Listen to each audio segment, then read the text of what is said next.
Hello guys, in today's video I'm gonna show you how to fix Minecraft error here on make sure you're online.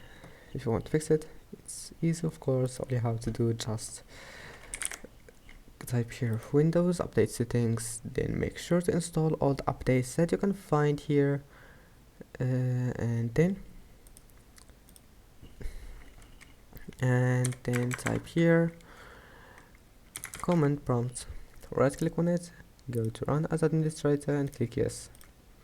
Once you're here, type ipconfig /flush DNS, then type niche winsock reset, and then click enter. That's it. Restart your PC, and after restarting your PC, go to type here network, and you will find view network connections.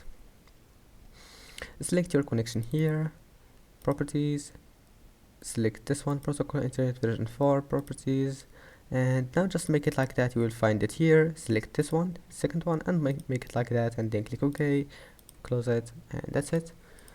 Don't forget to like, and see you in the next video.